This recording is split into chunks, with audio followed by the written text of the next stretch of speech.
She was just driving home from work when she saw her old-time school friend sitting by the roadside, barefoot, hungry, homeless, and begging for help. Out of pure compassion, she stopped, picked her up from the street, gave her food, shelter, and even secured her a job at the same company where she worked. But what happened next will break your heart. The same friend she rescued turned against her. Behind her smile was envy. Behind her "thank you" was a knife. She betrayed the very person who gave her a second chance and tried to destroy her completely. Will she succeed? Well, sit back and watch. Let's find out from this story of grace, envy, and poetic justice. Meanwhile, if you're just joining us, please take a moment to subscribe to this channel and give this video a thumbs up. We bring you powerful African stories that will leave you thinking long after they end. It was a sunny afternoon in Lagos, Nigeria, as commuters flooded the streets like restless waves. Veronica's heels clicked confidently on the polished marble floors of Technova Solutions, one of Nigeria's leading tech firms. At just 32, she had risen through the ranks with unmatched brilliance, loyalty, and grace. Everyone, from the janitors to the executives, knew her name. Smart, focused, humble. That was Veronica. She stepped into her sleek black Corolla, adjusting her brown shoulder-length braids as she prepared for the familiar chaos of Third Mainland Bridge traffic. It had been another long day at work, but her heart was light. Her team just secured a major client, and her boss, Mr. Femi, had hinted at a coming promotion. But fate had other plans that night. As she slowed to a halt near Bergera, her eyes caught someone, amid the sea of bodies weaving between cars. A woman, thin, ashy, shivering in torn clothes and barefoot. She held a plastic bowl, begging for change, her lips quivering with the soft, hopeless chant. "Ah, beg, anything for the boys, anything." Veronica's brows furrowed. She looked again, harder this time. There was something familiar in that face. Behind the dirt, the weariness, in the sunburned skin. Her heart stopped. "Wait," she whispered, quickly pulling over beside the pavement. She wound down her window and stared. "Amaka?" The woman turned slowly. Veronica gasped. "Amaka! It's me. It's Vero, from Unilag." Amaka blinked in confusion. Her lips parted slightly, but no sound came out. She didn't recognize her. How could she? Veronica had changed, well-groomed, glowing with success. Amaka, on the other hand, looked like she hadn't eaten in days. Veronica stepped out of the car and walked toward her, oblivious to the honking cars behind her. She touched the woman's shoulder. "It's me, Amaka. Don't you remember? Room B12, English department? We used to share gari and suya after lectures." The recognition slowly returned to Amaka's eyes. In the moment it hit her, she collapsed into Veronica's arms, sobbing. "Vero! Oh my God! Vero, is this really you?" Veronica held her tightly. People were now staring, but she didn't care. Her heart ached. This was her best friend in school, the girl who once dreamt of becoming a news anchor, the one who always came first in class debates. And now, here she was, a beggar on the street. "Come," Veronica said gently, guiding her to the car. "You're coming with me." The ride home was silent. Amaka stared out the window, too ashamed to speak, while Veronica stole glances at her, heartbroken. Back at Veronica's two-bedroom apartment in Ogudu, Amaka couldn't believe what she saw. It wasn't just the fancy furniture or the scented candles. It was the warmth, the welcome, the dignity. Veronica ran her a warm bath, laid out fresh clothes, and served hot jollof rice with grilled chicken. Amaka ate slowly at first, tears sliding down her cheeks. When her stomach was full and her body clean, she finally spoke. "After school," Amaka began softly, "everything went wrong. My father died 2 months after my inweski. I lost the job he helped me get. I tried small business. It collapsed. Then rent came. Then sickness.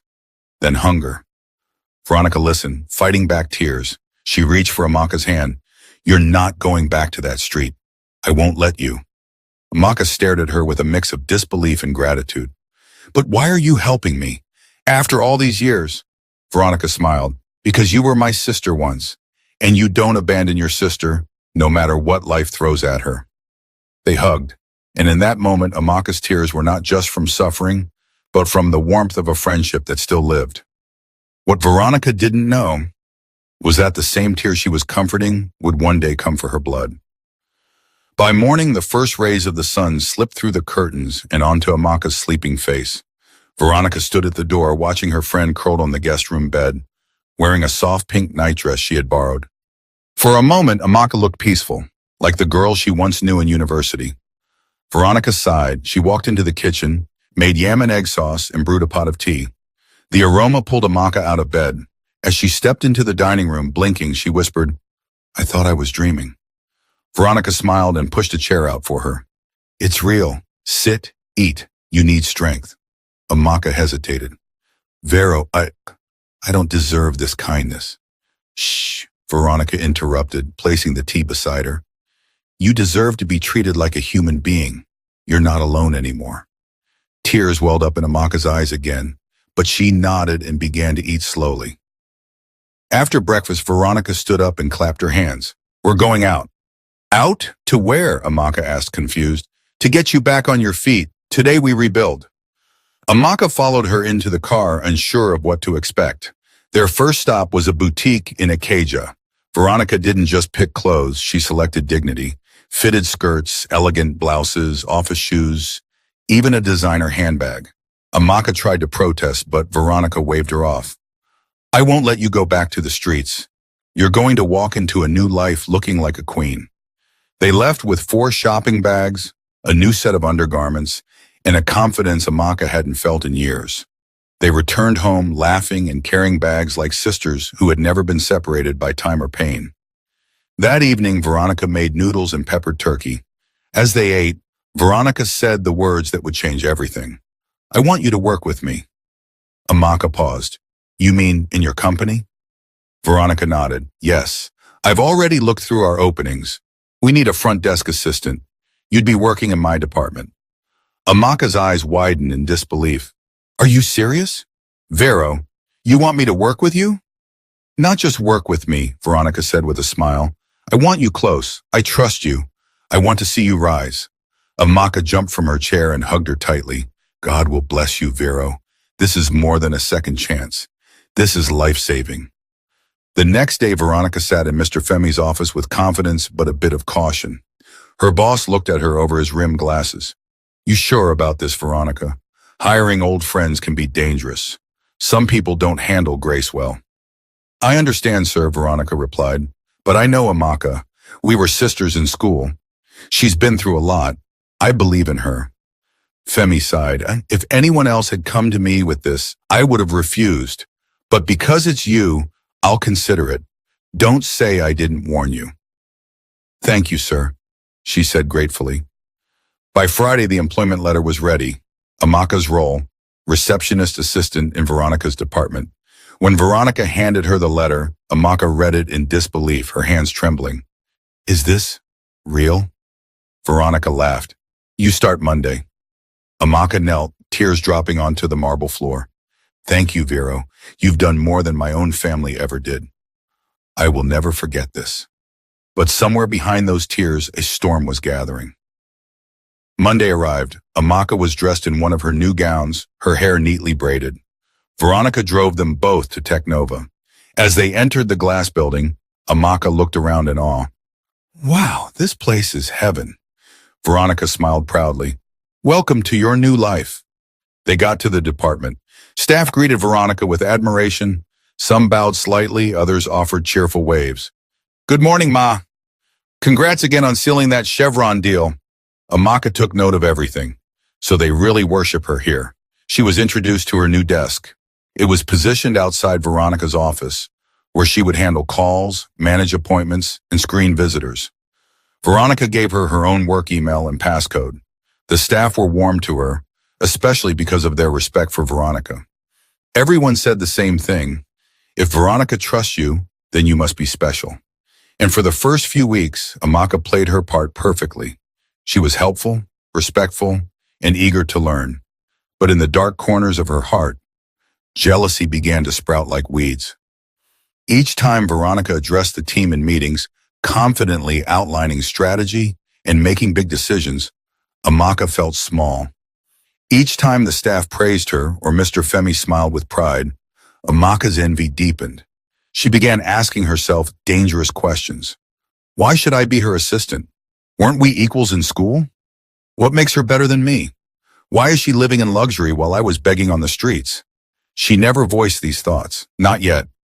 She smiled, laughed, hugged Veronica whenever she bought her lunch. But inside she was boiling. Maybe, she whispered one night to herself, maybe she only brought me here to remind me of how low I've fallen. That night, as Veronica slept peacefully down the hallway, Amaka stayed awake, plotting. Amaka became the perfect assistant. She arrived early, always with a smile. Her greetings were warm, her posture humble, and her hands eager to help. She took calls efficiently, organized files, scheduled meetings, and offered Veronica tea without being asked. Everyone in the office adored her. She's so polite, one staff whispered.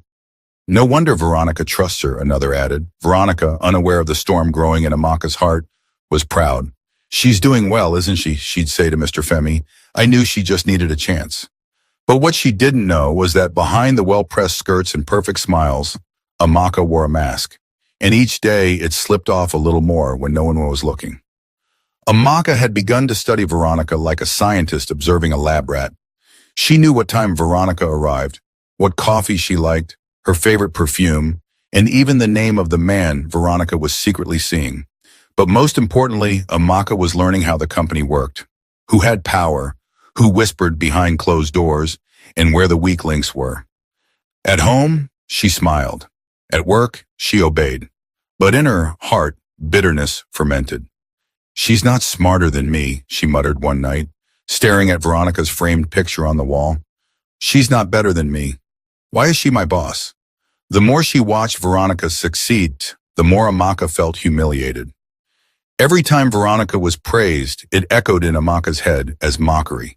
See what you could have been if you were good enough. But what hurt her most was that Veronica never made her feel lesser. That kindness enraged her even more. One Tuesday morning, after a general staff meeting where Veronica received praise from the board for closing a major deal, Amaka stood alone in the restroom, gripping the sink edge. She enjoys making me look small, she whispered to her reflection. She pretends to lift me, but she's standing on me. She dried her hands and walked out with a smile. The next phase of her plan had begun. Amaka started planting seeds of doubt, quietly, patiently. She would subtly delay sending certain reports Veronica had requested, then watch as Veronica scrambled during presentations. Sorry, Ma, I thought I sent that file yesterday, she'd say sweetly. When Veronica started receiving complaints about missed emails and overlooked appointments, she was puzzled. That's unlike me, she told Mr. Femi one day. I've always been thorough. Mr. Femi nodded, but his eyes lingered on her. Veronica began to double-check her schedule, unsure of what was going wrong. Still, she didn't suspect Amaka. She wouldn't do that, she assured herself. She's just adjusting to corporate life. But it wasn't just missed files anymore. Amaka started whispering things to other staff. She's always so perfect, isn't she? Don't you think she's changing since the board praised her? I think all the success is getting to her head. Small comments, but enough to spark whispers. And whispers in the office were wildfire. One evening, Veronica came home drained. Amaka, do you think I'm becoming proud? Amaka, seated on the couch watching a Nollywood drama, blinked. Proud? You? No, God forbid, she replied quickly. But as she stood to get a drink, she muttered just loud enough. Unless someone else said something behind your back, Veronica turned. What did you say? Nothing, and Amaka smiled. Don't mind me. Veronica shook her head and went to her room. But the seed had been planted. Days passed and Amaka realized something. Veronica was hard to bring down. Despite her sabotage and gossip, Veronica still found ways to shine. Her work ethic was unmatched, her loyalty to the company undeniable. That's when Amaka decided to escalate. One Friday during lunch break, Amaka entered Mr. Femi's office, eyes filled with concern. Sir, I don't know if I should say this, but I can't keep it to myself anymore. Mr. Femi looked up. What's wrong? Amaka hesitated, then said slowly, I think Veronica is taking money from the company. The silence in the room thickened. Mr. Femi frowned. What are you talking about? I noticed some discrepancies in project funds. She tells me to delete certain expense reports. I didn't want to believe it, but I feel guilty. Mr. Femi leaned back in his chair, studying her. He didn't say a word. Please don't tell her I said anything, Amaka added quickly. I love her like a sister, but I also love this company. Mr. Femi nodded. Thank you, Amaka. I'll handle it. As she left the office, Amaka's lips curled into a wicked smile. It's done, she thought. That evening, Veronica was called to Mr. Femi's office. Her hands were slightly trembling. She hadn't done anything wrong, but the weight of the recent confusion at work was getting to her. Veronica, Femi said calmly, I've received some serious allegations about your conduct. Veronica's eyes widened. Sir? Misappropriation of funds, a breach of company policy. Veronica stood frozen. Sir, I would never. Mr. Femi raised a hand. That's all I need to hear. You'll get my decision next week. Veronica left the office in a daze. That night she couldn't eat, and Amaka pretended to be shocked. Maybe someone is trying to sabotage you, she offered with innocent eyes. Veronica sat on the couch, head buried in her hands. I don't understand how things went wrong, she whispered. I've given this company my best. Amaka sat beside her. Don't worry, everything will be fine. She rubbed Veronica's back gently, but inside her mind, she was already wearing Veronica's crown. By Monday morning, a thick tension hung in the air at Technova Solutions. Veronica arrived in her usual grace, clad in a navy blue blouse and black slacks, her braids tied back neatly. But her smile had faded. Her steps were heavy. Since the shocking conversation with Mr. Femi, she had barely slept. Her mind ran wild with questions. Who would accuse me of stealing? What records are they referring to? How could this happen? As she entered the building, colleagues greeted her with their usual warm smiles. But now, behind the smiles, she noticed something new. Whispers, side glances, suspicion. And Amaka? She was glowing. Dressed in a wine-colored dress Veronica had gifted her, Amaka floated around the reception like a queen in waiting. She handed out files efficiently, greeted staff like an old pro, and even offered to take on Veronica's overdue scheduling tasks to lighten the load. Veronica, you look tired, Amaka said that morning with a gentle voice. Maybe take a break. I'll hold things down. Veronica forced a smile. Thanks, Amaka. I'm okay. But deep in her spirit, something was wrong. Very wrong. That afternoon, Mr. Femi called for a management meeting. Veronica sat beside department heads and core team leads. When she spoke, she noticed some of the managers shifting in their seats, distant, hesitant. Her proposals weren't receiving the usual excitement. Amaka, seated outside the glass-walled conference room, watched with growing pride. They're already turning on her, she thought. By now, the rumor had traveled. Amaka had whispered it carefully into the ears of select staff. I feel bad saying this, but I don't think Veronica's hands are clean.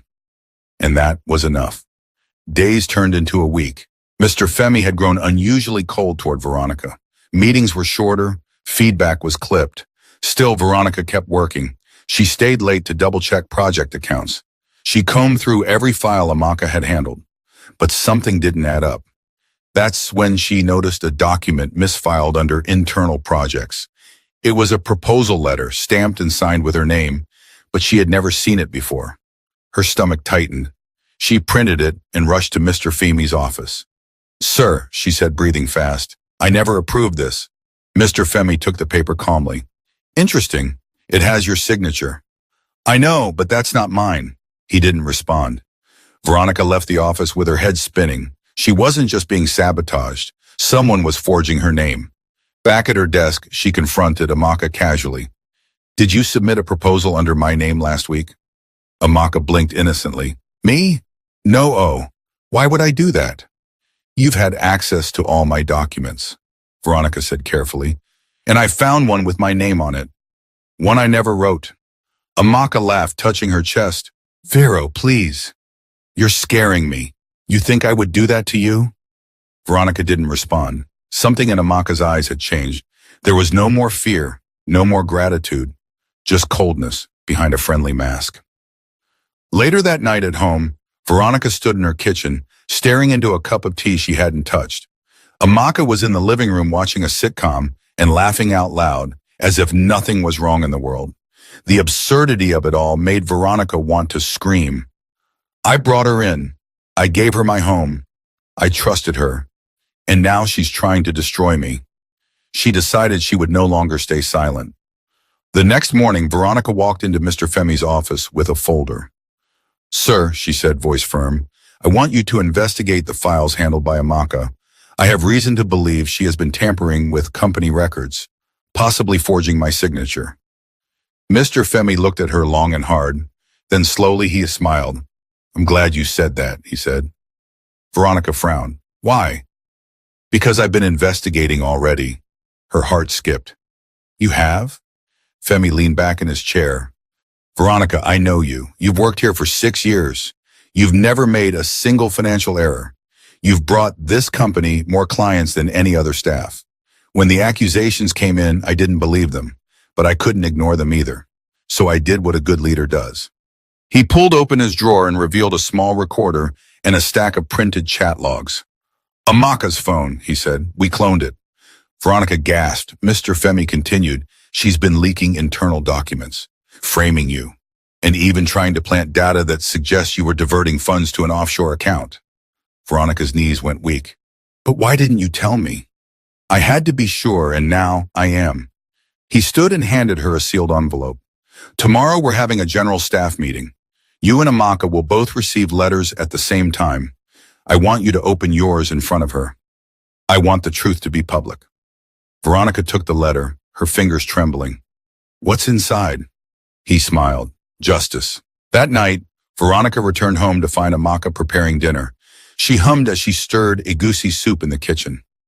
Veronica stood at the doorway, watching her for a moment.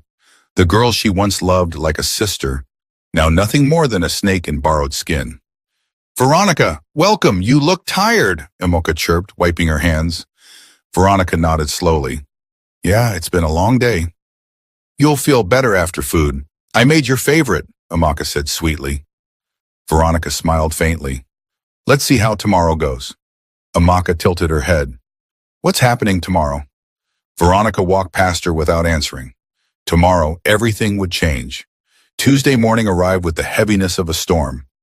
The skies above Lagos were gray and brooding. Rain had fallen lightly during the night, and the roads shimmered with dampness.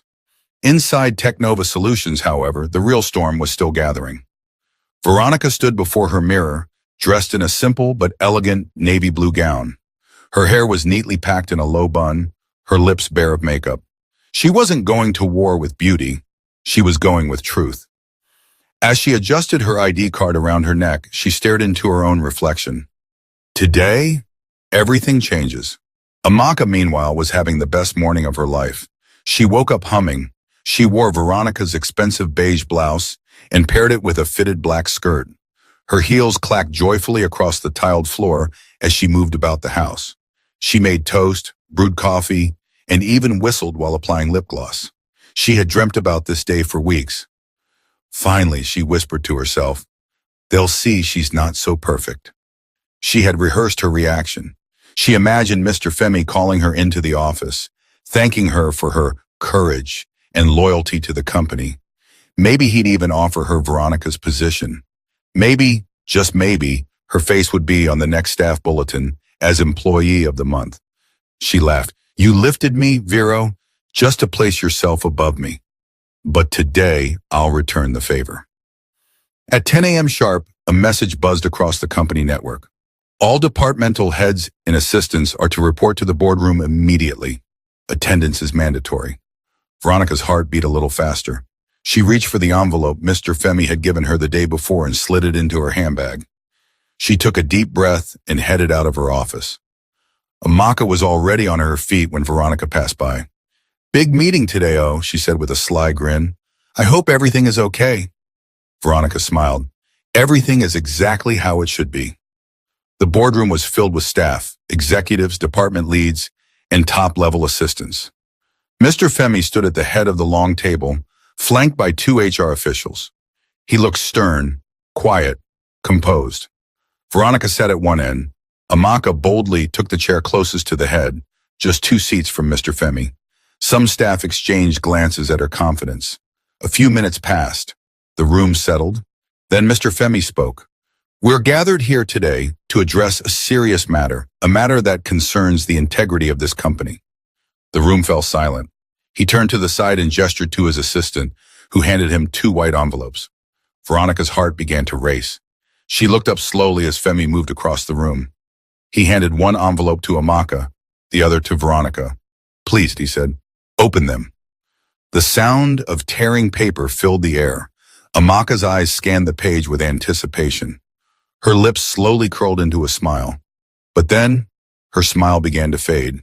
Her eyes twitched. She read the letter again and again.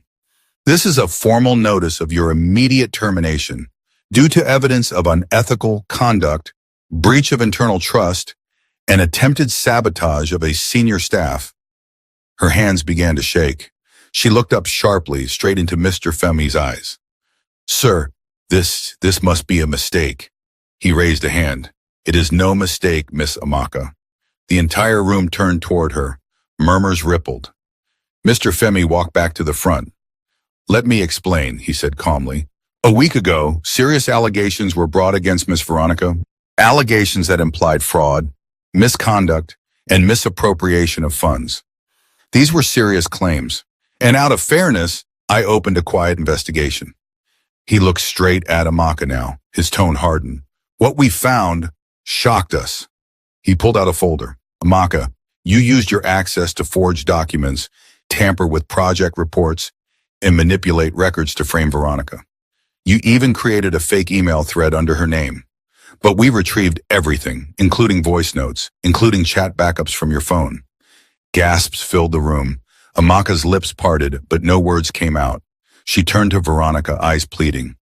Vero, I can explain. Please. I didn't mean to.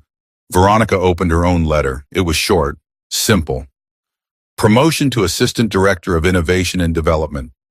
A loud applause broke out in the room. Veronica's hands trembled, but not from joy, from heartbreak. She stood slowly and turned to Amaka. You ate my food, slept in my house, wore my clothes, sat at my table, and all the while you were sharpening a knife. Amaka broke into tears. Please, Vero, forgive me. I didn't mean to hurt you. I was just tired of being under you. You weren't under me, Veronica said, voice steady. You were beside me. I never looked down on you. You just refused to look at me without envy. Mr. Femi nodded to security. Escort her to Actor. 2 security men stepped forward, but Veronica raised her hand. No need, she said quietly. Let her go. Let her walk out the same way I found her, from the street. Amaka didn't speak again. She picked up her handbag slowly, her face drenched in tears, and walked out past the same people who had admired her, past the very office that once gave her hope. The hallway seemed longer than usual. Every step echoed with shame. Veronica stood still, the room spinning slowly around her. She had won. She had been vindicated, but her heart, it ached. A part of her still remembered the Amaka who held her hands during exams, who cheered for her when she gave a speech on stage, the Amaka who once braided her hair and called her sister. But that Amaka was gone, and in her place was a stranger with a dagger. The office buzzed with conversation long after Amaka's exit. Some shook their heads in disbelief. Others whispered in corners trying to make sense of it all. But one thing was certain. Veronica had been vindicated, and Amaka's betrayal was laid bare like a rotten fruit split open in public. Veronica, though now promoted, sat quietly in her new office. The sunlight streamed through the musty glass windows, touching her polished desk and fresh nameplate. But her heart wasn't celebrating. The letter in her hand still trembled slightly. She stared at the chair across from her, the one Amaka used to sit in. She remembered the night she found her on the street, the way Amaka had looked at her with helpless, tearful eyes. She remembered the promises, the hugs, the prayers. She had believed every single one. Now it all felt like a cruel joke. She wasn't just jealous, Veronica whispered to herself. She was plotting my downfall under my roof. A soft knock pulled her from her thoughts. Mr. Femi stepped in with a small smile. You did well, he said gently. Not just with work, but with how you handled this. Veronica looked up at him. I don't feel victorious, sir. I know, he replied. Betrayal never feels like a win. She nodded, her throat tightening. She was like my sister. Mr. Femi paused, then said, sometimes the knife that cuts us doesn't come from a stranger. It comes from someone we once trusted with our whole heart. Veronica swallowed hard. I wish I had never picked her up that night. No, he said softly. You did the right thing. You offered her a hand. She chose to spit in it. That's on her, not you. He left her with those words. That evening, Veronica returned home. The house felt quieter, emptier. She passed the guest room. The bed was made, the wardrobe empty. A single scarf Amaka had left behind still hung on the door. Veronica touched it, then let it fall to the floor. Her phone buzzed, a message from the gatekeeper. Madam, 1 woman day for outside. She carry Ghana must go bag. She say make I tell you she dey go. She just want tell you sorry. Veronica didn't reply. She looked out the window.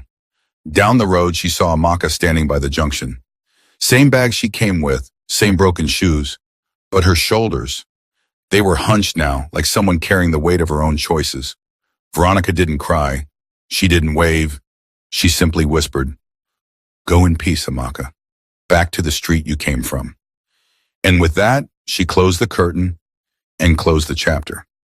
This story teaches us that it is not every hand you lift will lift you back. Some will strike when you least expect it, but never regret being good. Veronica's story teaches us that kindness is not weakness, love is not foolishness, and betrayal, no matter how quiet, will always echo in time. Beware of those who clap when you fall, but smile when you rise. Help people, but don't close your eyes while doing it. Love people, but don't lose your discernment. And if they stab you with the same hand you fed, walk away with grace, not bitterness, because grace never loses. Kindness is not weakness, but envy is a silent killer. I hope you enjoyed this story. Please share your thoughts and tell us what learned in the comments section. We would be very glad to read them. And guess what? There is another powerful educative story coming up in a few days, so please subscribe to this channel and turn on your notifications bell so you'll be the first to watch when we upload it. If you enjoyed this story, don't forget to hit the like button and share with your family and friends. Thank you so much for watching. God bless you.